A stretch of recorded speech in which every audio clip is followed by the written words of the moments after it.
Hey, what's going on, guys? Today I'm going to show you how to make some amazing oven fried chicken wings.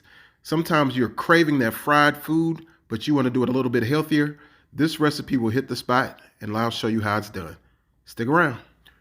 All right, guys, so what I have here, I have about 4 pounds of washed chicken wings, drums and drumettes. I have 3 tablespoons of baking powder. This is going to be the base for our seasoning. Also, we're going to be using some coarse ground black pepper, garlic powder, onion powder, adobo seasoning, and we have some smoked paprika. So again, we have 3 tablespoons of the baking powder. I'm going to be using a tablespoon and a half of black pepper, a tablespoon of the granulated garlic and onion, a tablespoon of the paprika, and about a tablespoon and a half of the adobo.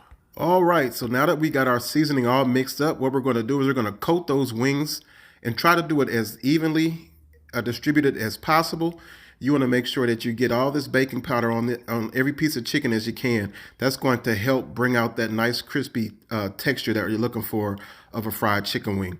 One thing you do not have to worry about is the baking powder flavor. Once the wings begin to emit their own grease, they're going to brown up really nice and you don't even taste the baking powder at all. All right, guys, so we got the wings all seasoned up. Now what you want to do is you want to get a baking sheet and line that baking sheet with parchment paper. And we're going to evenly distribute our wings on that baking sheet.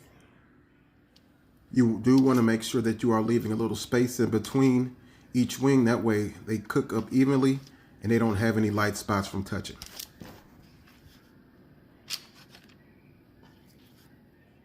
All right, so we've got our wings all lined up. I wound up having to use 2 pans here. The oven's at 425. We're just going to go in and cook them for 25 minutes uncovered at 425. We're going to pull them out, flip them, and cook them again until they're done. These wings are going to come out nice and crispy, golden brown and delicious. All right, guys, so it's been 25 minutes since we've had our wings in. So all we want to do now is just give them a nice little flip. And we're just going to put them back in that same 425-degree oven and continue to let them go. As you can see, they make kind of their own little grease while they're cooking. So that's why you don't necessarily have to spray them down in order to get them crispy.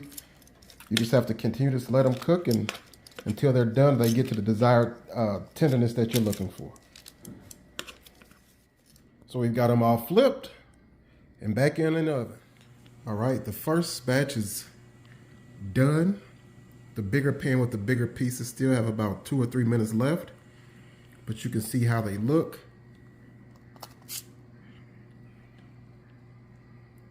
We'll get a taste here in a minute.